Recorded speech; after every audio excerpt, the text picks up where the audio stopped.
महांगारे नेतृत्व परिवर्तन पई आम आदमी पार्टी आह्वान देछि।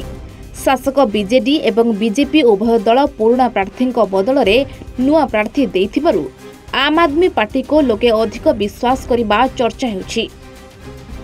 दल शारदा प्रसाद दास को टिकेट देबारु शारदा निर्वाचित हेले साधारण लोकंक पई काम करिवे बोली सांबादिक सम्मेलन रे कहिसेंती। दुर्नीति भ्रष्टाचार अराजकता विरुद्ध रे एक विकसित महांगा गठन पई आम आदमी पार्टी एकमात्र विकल्प बोली शारदा आह्वान देथिले। महांगा एवं निश्चिंत कोइली उभय ब्लॉक रे थिबा पार्टीर संगठक माने एही सांबादिक सम्मेलन रे उपस्थित थिले। मो ना शारदा प्रसाद दास, मु आम आदमी पार्टी रु महांगा पई निर्वाचन लड़िया पई टिकेट हम दल मते देछि। आमर लक्ष्य हला बिजुली पानी रोजगार राजनीति करवा। आमर मुख्य लक्ष्य होची आपनकर जो बेसिक नीड अछि समस्तकर समाजर बा लोकंकर तांका पई लड़िवा।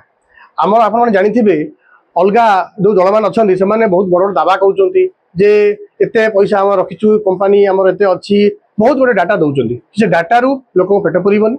आमर जोटा दरकार बेसिक जिंस जोटा साधारण लोकंक पई दरकार, जेंति गोटे लोकटार शिक्षा यदि मागणा, स्वास्थ्य मागणा जोटा कि विदेश में अच्छी आम जोगे दि जाए, रोजगार पिला जोगे दि जाए, आर्थिक स्थिति उन्नति हम एवं से माने देश आगे आम देशर इकोनोमी को आगे देश आगेबनी, देशर लोक मैंने आगे देश आगेब। तेणु आम देशर प्रत्येक नागरिक आगातु, यहाँ आम मुख्य लक्ष्य, ताकू रखी आम आगे बढ़ी।